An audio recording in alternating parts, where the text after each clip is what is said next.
प्रशासन से निवेदन करूंगा, क्या झूठ मूठ का केस करते हैं, 107 करते हैं, 353 करते हैं। अरे कोई ऐसा मुकदमा कीजिए जो हम लोग को सीधे उम्र कैद की सजा हो, उसे हम लोग स्वीकार करेंगे। केस करते हैं, केस क्या करते हैं जी? पुलिस आपका, प्रशासन आपका, गोली मरवा दीजिए। केस क्या करते हैं? आप तो राजा है ना, सरकार आपकी है, केस क्या करते हैं? गोली मरवा दीजिए। बायस नेचर के आदमी कहीं के, मन पापा सब कहीं के, लोकतंत्र के बात करते हैं कि नहीं, बेशरम सब कहीं के। श्री सुदीप कुमार सोनू जी आदरणीय बड़े भाई, बिल्कुल बड़ा भाई है आप। ये जो दलाली कर रहे हैं, चमचाई कर रहे हैं सरकार की, कुछ भी कर लीजिए, घंटा मोड़िया पटक दीजिए, ठेके साज दे, ठेके मोड़ी साज देना रे सोनू दा। विधायक बन के रहे, विधायक आधे मंत्री मन लोग के बताओ, बसंत सोरेन, काल सीता सोरेन, परसु कल्पना सोरेन, और बाद ओकर बेटियन बन तो, लेकिन तोरा ना पूछ तो ले। यदि गिरिडीह संसद के माध्यम से हमारी एंट्री लोकसभा में हुई तो विधानसभा, माफ कीजिएगा, लोकसभा के स्पीकर के सामने, माननीय प्रधानमंत्री जो उस समय होंगे उनके सामने हम सीधा सवाल करेंगे कि यदि कोयला की 4 यूनिट झारखंड में है तो हेडक्वार्टर कलकत्ता में क्या कर रहा है? चलिए झारखंड में चलिए कि भाई झारखंड में 14 लोकसभा है, जमशेदपुर में आपका डिमांड है, रांची में आपका डिमांड है, धनबाद कोयला नगरी में आपका डिमांड है, आपने गिरिडीह को क्यों चुना? तो मैं बताना चाहूंगा कि दिल्ली लोग एरोप्लेन से जाते हैं और झारखंड की सबसे ऊंची चोटी का नाम पारसनाथ पहाड़ है, वहीं से छलांग मारेंगे। सवाल कतर पेट में दर्द हो गेलो तखन की लगे घोर घोर भोटवा मांगे, तन भोटवा लिए मजा लगलो, अभी सवाल करो तन सजा लगलो, भोटवा लिए मजा लगलो, तखन गिरिडीह लोग के लात मारला थे, दौड़ के गेलो फिर टाण टिकला पोका लो बोने रहे वाला दे भोटवा, भोटवा की मजा लग गेलो। विधायक बन गेला बड़का हिया, लोकतंत्र के बात करे वाला, आलोचना से हक शक्ति नहीं, सुने के शक्ति नहीं, केस करबे एगो का गोटे पीरियड टाइम के केस कर दे। यदि हम लोग गिरिडीह फतह करते हैं तो ये सोनू जी की तरह, चंद्र प्रकाश चौधरी जी की तरह कंपनियों फैक्ट्रियों में हिस्सा नहीं होगा, बल्कि जो हमारा खुद का सैलरी होगा 2,91,000, उसमें भी 75% ट्रस्ट के माध्यम से गिरिडीह लोकसभा की जनता को जिनको जरूरत होगी हम लोग दान करने का काम करेंगे। दोनों साधु हैं, सुदीप सोनू और निर्भय साहबादी, ये दोनों साधु हैं, दोनों का कंपनी में, फैक्ट्री में 50-50 का पार्टनरशिप है, ये दोनों साधु। लोकसभा के गिरिडीह में खड़ा होकर ये वचन देते हैं, अगर हम लोग एमपी जीतते हैं तो एक ट्रस्ट बनेगा और जो एमपी का सैलरी होगा 2,91,000, 25% रखेंगे भाई हम लोग कोई पॉइंट होता, बाकी उस ट्रस्ट के माध्यम से गिरिडीह लोकसभा को जाएगा। एपीजे अब्दुल कलाम के आदर्श को फिर से जिंदा किया जाएगा, गिरिडीह में उसका ट्रेलर दिखाया जाएगा, लेकिन फिर भी पीछे नहीं हटेंगे, क्योंकि ये सुदीप सोनू का देश नहीं, ये भगत सिंह का देश है, फांसी भी होगी, पीछे नहीं हटेंगे। बताइए किस आधार पे नहीं मिला झंडा मैदान में कार्यक्रम, किस आधार पे नहीं मिला? ये जिला प्रशासन से पूछना चाहेंगे। क्या वो किसी की बपोती है? यदि लोकतांत्रिक भारत है तो झंडा मैदान में हमारे सभा को अनुमति क्यों नहीं मिली? खैर कोई बात नहीं, आपने हमें झंडा मैदान में जगह नहीं दिया ना, आपका हर एक झंडा 2024 में कबाड़ देंगे, विधायक जी याद रखिए। विपक्ष की राजनीति करते हैं, ये पक्ष विपक्ष की राजनीति करते हैं, ये कहते हैं कि हम भारतीय जनता पार्टी के विपक्षी हैं, और आपको जानकारी होना चाहिए ये दोनों साधु हैं, ये दोनों साधु हैं, सुदीप सोनू और निर्भय साहबादी, ये दोनों साधु हैं, दोनों का कंपनी में, फैक्ट्री में 50-50 का पार्टनरशिप है, ये दोनों साधु, ये दोनों साधु, झारखंडी बुड़बक, ये दोनों साधु है, खाली झूठ मूठ में लोग ड्रामा करता है। इसलिए अब ना यहाँ एनडीए की बात होगी, ना यूपीए की बात होगी, तो झारखंड की माटी में इस मिट्टी को बचाने की बात करेगा, उस पार्टी की बात होगी। दोनों साधु है, सुने डीसी का भी योगदान है, अब वर्तमान की पूर्व नहीं मालूम, दोनों साधु को डीसी भी सहयोग करते हैं कि कहे आप लोग अकेले माल हड़प रहे हैं, 2-4 हिस्सा हमें भी दीजिएगा। यही हमारे लोकतंत्र की तस्वीर है आपके साथ। इसलिए आज इन लोगों को सबक सिखाने के लिए, इन लोगों को इनकी औकात बताने के लिए आप भी सोचते होंगे कि भाई झारखंड में 14 लोकसभा है, जमशेदपुर में आपका डिमांड है, रांची में आपका डिमांड है, धनबाद कोयला नगरी में आपका डिमांड है, आपने गिरिडीह को क्यों चुना? तो मैं बताना चाहूंगा कि दिल्ली लोग एरोप्लेन से जाते हैं और झारखंड की सबसे ऊंची चोटी का नाम पारसनाथ पहाड़ है, वहीं से छलांग मारेंगे।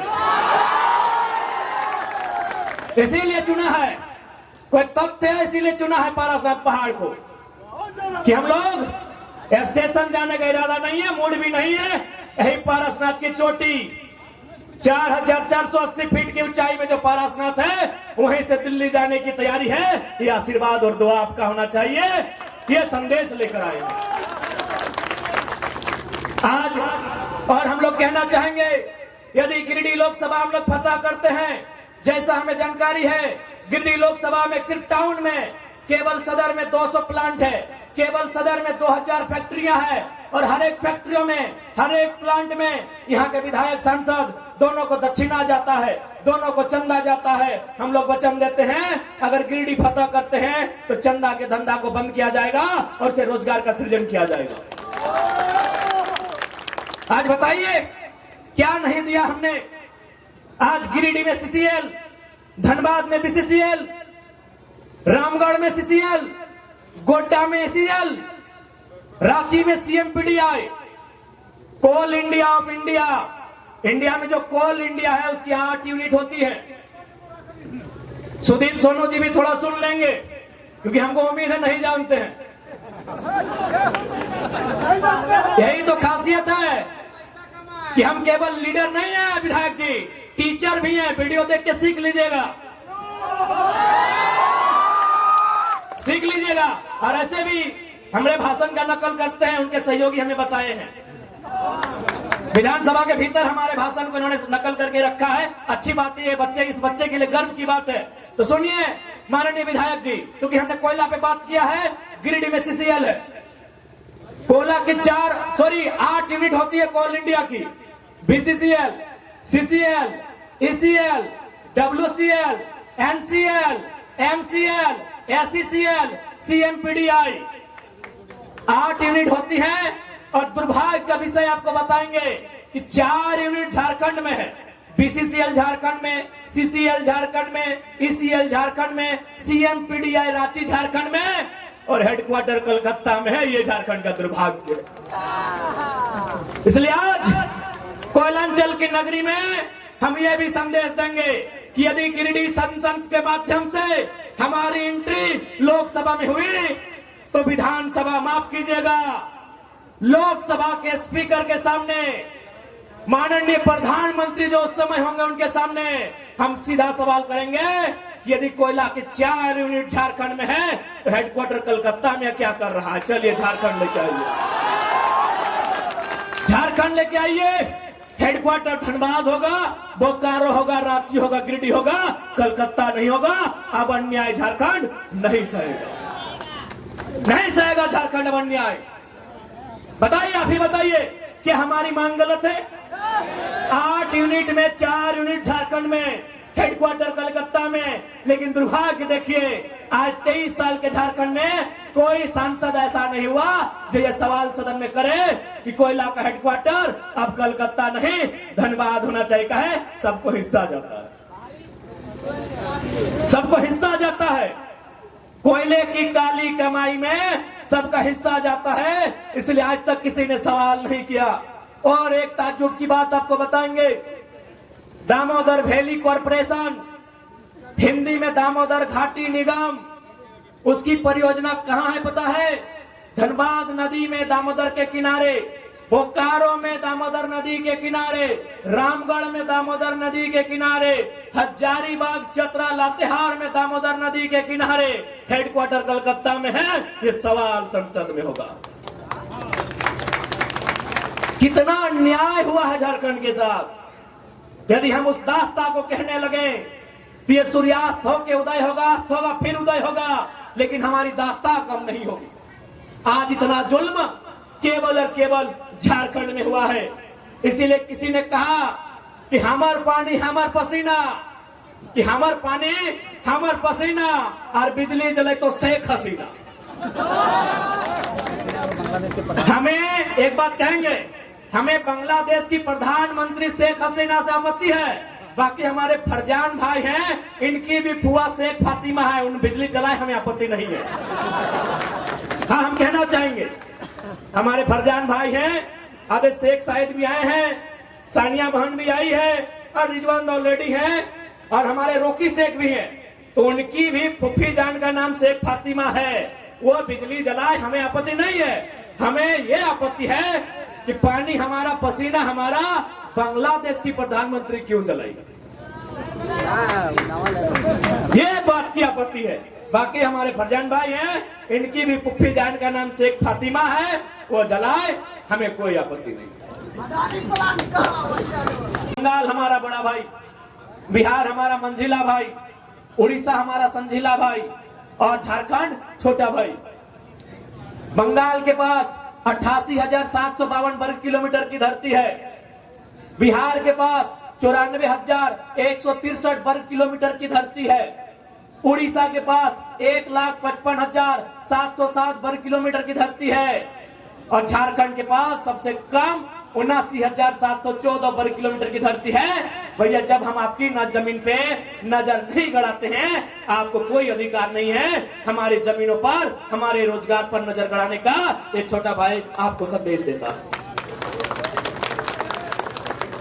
अरे भाई, बिहार के लोग बंगाल में भी है, उड़ीसा में भी है, वहां कभी नहीं बोले भोजपुरी लागू कीजिए, झारखंड ही चाहिए। 15 लाख है बंगाल में बिहार के लोग, उड़ीसा में भी 6-7 लाख है, लेकिन कभी नहीं बोला उनको झारखंड ही चाहिए। ठीक उसी प्रकार बंगाल के लोग उड़ीसा में है, लेकिन कभी नहीं बोला कि बांग्ला की भाषा उड़ीसा में लागू की जाए। इन्हें सबको केवल झारखंड चाहिए, लूटने के लिए, खसोटने के लिए, चबाने के लिए झारखंड चाहिए। यह न्याय केवल हमारे साथ होगा। आज बड़ा दुर्भाग्य का विषय है कि झारखंड की व्यथा पर कोई बात नहीं करता है।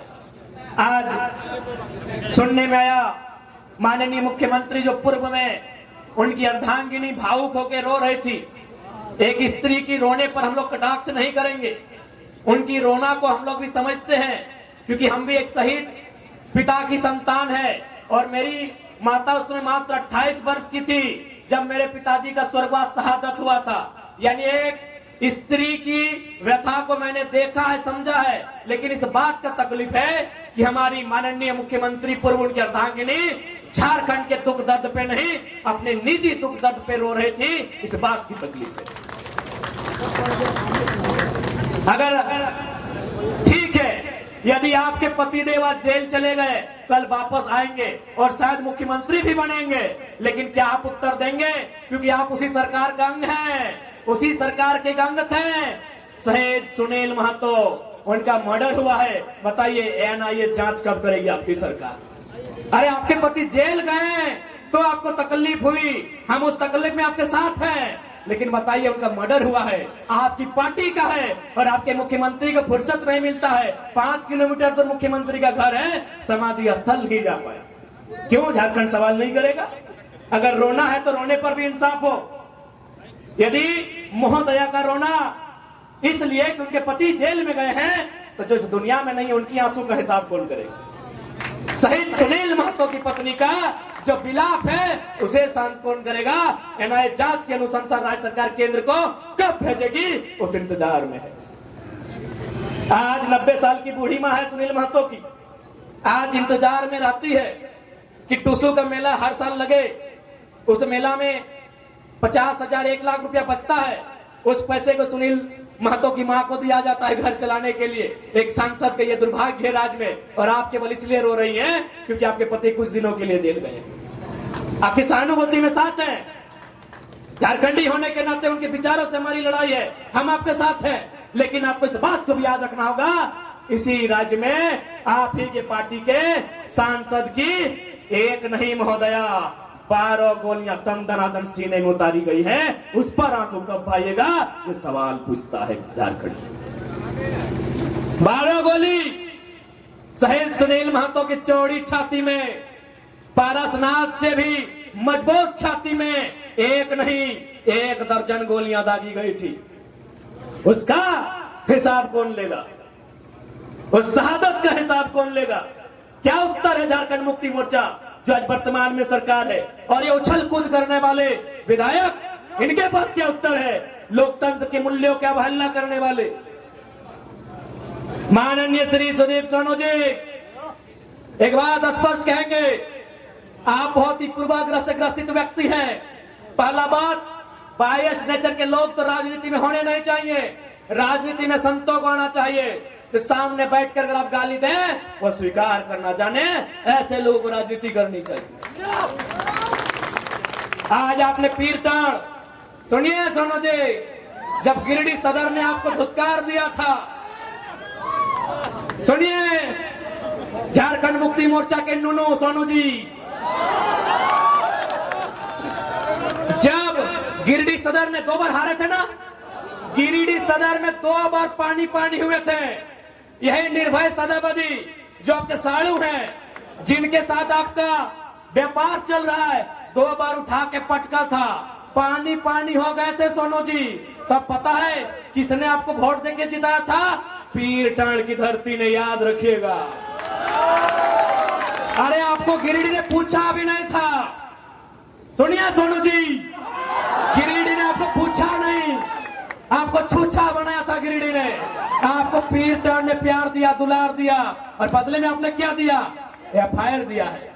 नक्सली बनाने की धमकी देते हैं तो कसम से याद रखिएगा, मरना तो सबको है, पागल मत कीजिएगा। तो जिस दिन पगला गए ना,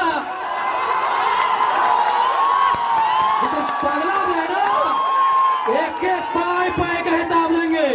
पीर टाण तो छोड़िए, एक गांव में घुसने नहीं देंगे सोनू जी, एक गांव नहीं घुसने देंगे। बहुत बड़ा सरकार का नूनू बन के बैठे हैं, एक गांव नहीं घुसने देंगे पीर टाण का। मजाक समझ लिया क्या? केस करेंगे, चुन चुन के केस करेंगे, अरे घंटा कर लेंगे केस से।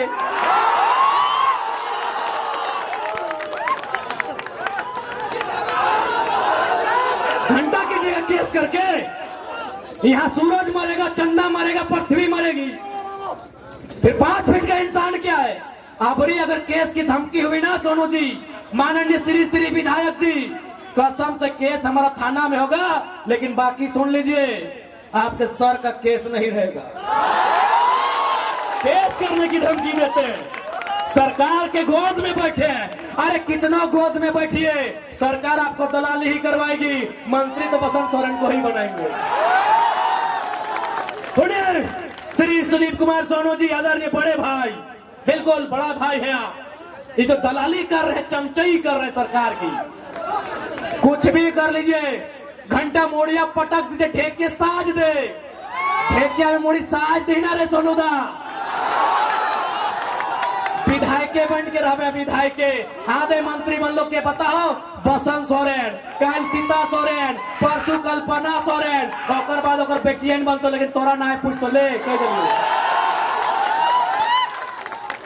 केस करते हैं, केस क्या करते हैं जी? पुलिस आपका, प्रशासन आपका, गोली मरवा दीजिए।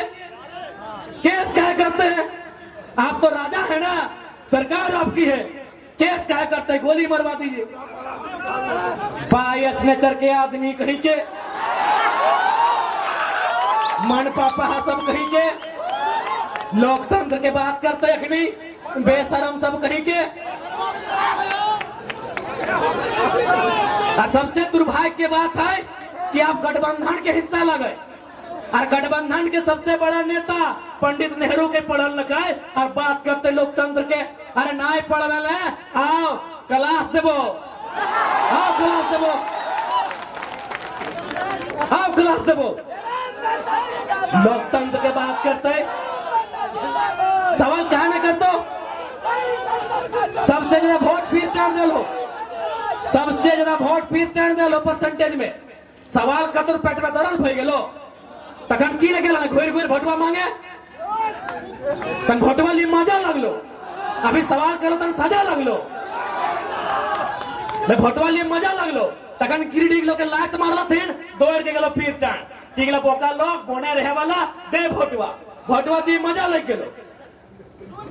विधायक बन गेलो बड़का हिया, लोकतंत्र के बात करे वाला, आलोचना से शक्ति नहीं, सुने के शक्ति नहीं, केस करबे एगो का है, गोटे पीरे टाण के केस कर दे।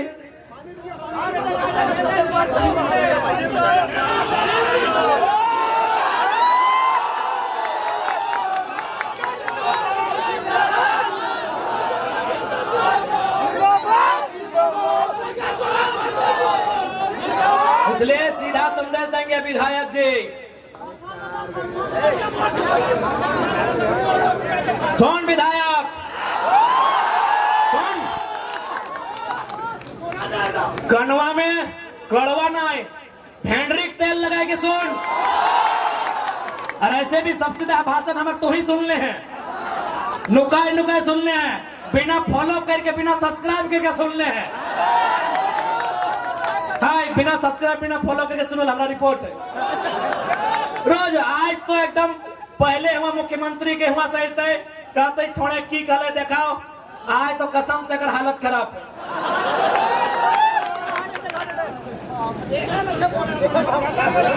आज सुन ले, अब पहला बात धोनी के स्पष्ट कहो, अबरी यदि कोई जात और धर्म के नाम पे वोट मांग तो कार्य क्या है जानना होगा, राजनेताओं का कर्तव्य क्या है ये मंथन चिंतन करना होगा। आज कुछ दिन पहले शायद किसी देश के सबसे बड़े अमीर व्यक्ति की बेटे का विवाह था। जो भी है उनसे हमारी कोई बैर नहीं है, ना ही कोई असहमति है, लेकिन हमें कुछ चर्चा करेंगे। वहां शायद कोई एक लड़की आई थी परफॉर्म करने के लिए, आज जो भी रिहाना या कुछ नाम था, आज उसको 74 करोड़ रुपया दिया गया। बताइए झारखंड और भारत के नौजवान कितने कितने लाइन से हटे हुए लोग हैं, वे खुशी मना रहे हैं कि 74 करोड़ में आपको नचवा दिया मेरा भारत। लेकिन है नौजवानों, तुम्हें यह भी जानना होगा कि इसी भारत में 2000 में लगभग 81 लाख लोगों की जान गई है अस्पताल में, उसमें 36 लाख लोगों की जान इसलिए गई है कि इलाज का खर्चा नहीं था, और आप खुशी मना रहे कि 74 करोड़ में कोई नाच के चली गई। ये दुर्भाग्य है मेरे देश में, दुर्भाग्य। आंकड़े आपके मोबाइल में है, थाना वाले भैया आप लोग भी देख लीजिए, हम लोग फैक्ट की बात करते हैं। 2020 में 81 लाख लोगों का जान गया था इलाज नहीं होने के कारण, जिसमें 36 लाख मतलब प्रॉपर था, किसको अगर पैसा मिलता, इलाज होता, दवाई मिलता, उसका जान नहीं जाता। हे नौजवान, तुम इस बात की खुशी मना रहे हो कि रिहाना नाच के चली गई, तुम्हें जानना होगा उसने 74 करोड़ रुपया वसूला है। आज तुम बहुत गलत रास्ते में जा रहे हो नौजवानों। ये धर्म के नाम पर, ये जात के नाम पर, ये हिंदू मुसलमान इंडिया पाकिस्तान के नाम पर तुम्हें गलत रास्ते पर लेके जाया जा रहा है। जिस देश में 36 लाख, 36 नहीं नौजवानों, 36,000 नहीं, 36 लाख लोग इसलिए मर गए कि उनके पास इलाज का अभाव था। और उसी देश में 74 करोड़ कोई देश का अमीर आदमी डांस करने में लुटा देता है। ये भारत की तस्वीर नहीं होनी चाहिए, ये भारत की तस्वीर नहीं होनी चाहिए। इसलिए हे नौजवानों, इन दलाल नेताओं का साथ छोड़ो। हे नौजवानों, इन चाटुकार नेताओं का दामन त्यागो और तुम अपनी भीड़ में से एक नौजवान को फौलाद बनाकर सदन भेजो जो मुद्दों पर चर्चा कर सके। आप भगत सिंह को मानते हैं? कितने लोग हैं जो भगत सिंह को मानते हैं? हाथ खड़ा करें। सभी मानते हैं। ए पुलिस वाले दादा, आप भी मानते हैं? हाथ यहाँ तो खड़ा कीजिए ना। सभी लोग भगत सिंह को मानते हैं, पूरा भारत का युवा भगत सिंह को मानता है। मैं उनका एक बात कहना चाहूंगा, जिन्होंने अपनी जेल डायरी में फांसी से ठीक पहले लिखा था, जेल डायरी, भगत सिंह की जेल डायरी आज भी हम पढ़ते हैं। उस जेल डायरी में उन्होंने लिखा है कि कोई व्यक्ति इतना अमीर नहीं होना चाहिए कि दूसरे व्यक्ति को खरीद ले, और कोई व्यक्ति इतना गरीब भी नहीं होना चाहिए कि उसे अपने आप को बेचना पड़े। 74 करोड़ में अगर कोई नचवा रहा है, ये भगत सिंह का भारत नहीं है, नहीं करना है, नहीं है भगत सिंह का भारत। यदि ये भगत सिंह का भारत नहीं है तो भगत सिंह का भारत कैसा हो, ये चर्चा का विषय है। ये चर्चा करनी होगी। जहां हम चौक चौराहा में पान की दुकान में बैठते हैं, जब हम अपने कैरियर के, अपने पढ़ाई लिखाई के, अपने प्रेम की चर्चा करते हैं, हमें भगत सिंह के भी सपनों की चर्चा करनी चाहिए। ये नौजवानों का कर्तव्य बनता है। ये नौजवानों को मेरा संदेश है, हमें चर्चा करनी हो, हमें समझना होगा कि भगत सिंह का भारत कैसा हो, गांधी का भारत कैसा हो, अंबेडकर का भारत कैसा हो। आजाद अशफाक उल्लाह खान और कलाम का भारत कैसा हो, ये हमें समझना। मैंने कलाम का जिक्र किया, एक पंक्ति उन पर भी कहूंगा। इस देश के राष्ट्रपति हुआ करते थे डॉक्टर एपीजे अब्दुल कलाम। जब उनका देहांत हुआ, जब उन्होंने अपने शरीर को त्यागा, एक टीम उनके घर गई, यह जानने के लिए गई कि राष्ट्रपति ने अपना पूरा जीवन सादगी से बिताया है, मरने के बाद ये क्या क्या छोड़ के गए, कितना धन दौलत छोड़ के गए, कितना रुपया पैसा छोड़ के गए। एक team doctor APJ Abdul Kalam के घर गई, उनके घर की तलाशी ली गई। आपको बताना चाहेंगे, एक दो वो कमरा मिला 10 बाय 10, जिसको हम लोग वो चाली है वो भीतर बोलते हैं। एपीजे अब्दुल कलाम साहब की जब तलाशी ली गई, 2 कमरा मिला 10 बाय 10 का। उस कमरे में 2500 किताबें थी, उस कमरे में 2500 किताबें थी। 12 या 16 डॉक्टरेट की डिग्रियां थी जो उनको उपाधि में मिला था। डिग्रियां उपाधि में मिलती है, यानी 12 या 16 डॉक्टरेट की उपाधि थी जो डॉक्टर साहब को उपाधि में मिला था। शायद 3 या 4 फटे मोजे थे, शायद 4, क्योंकि जोड़ा में होता है। 4 फटे हुए मोजे थे, कुछ कमीज थी और कुछ पतलून थी। उसके अलावा 1 रुपए का ढेला तक नहीं मिला था। ऐसे राष्ट्रपति थे एपीजे अब्दुल कलाम।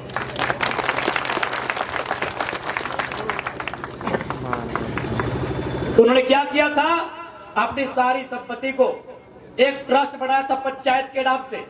रामेश्वर में कहीं वो पंचायत है, रामेश्वर आप जानते हैं दक्षिण भारत में है। उस पंचायत को अपने जीवन की सारी जमा पूंजी, अपने जीवन की सारी कमाई उस पंचायत के ट्रस्ट को दिया था। तो हम लोग एपीजे अब्दुल कलाम को सिद्धांत को जिंदा करते हुए गिरिडीह लोकसभा के गिरिडीह में खड़ा होकर ये वचन देते हैं, अगर हम लोग एमपी जीतते हैं तो एक ट्रस्ट बनेगा और जो एमपी का सैलरी होगा 2,91,000, 25% रखेंगे भाई हम लोग, कोई पॉइंट खुलता, बाकी उस ट्रस्ट के माध्यम से गिरिडीह लोकसभा को जाएगा। एपीजे अब्दुल कलाम के आदर्श को फिर से जिंदा किया जाएगा, गिरिडीह में उसका ट्रेलर दिखाया जाएगा। यदि हम लोग गिरिडीह फतह करते हैं तो ये सोनू जी की तरह, चंद्र प्रकाश चौधरी जी की तरह कंपनियों फैक्ट्रियों में हिस्सा नहीं होगा, बल्कि जो हमारा खुद का सैलरी होगा 2,91,000, उसमें भी 75% ट्रस्ट के माध्यम से गिरिडीह लोकसभा के जनता को जिनको जरूरत होगी हम लोग दान करने का काम करेंगे। वचन देते हैं, ये हम लोग वचन देके जाते हैं। क्योंकि सेहत हम लोग का ठीक नहीं है, लेकिन जब बात आती है तो हम लोग घंटों अपनी व्याख्या कर जाते हैं। झारखंड इतना दर्द में है, दिग्विजय बाबू की कहना पड़ता है, बोलना पड़ता है। इसलिए उम्मीद करते हैं कि हम लोग जिस विचार के साथ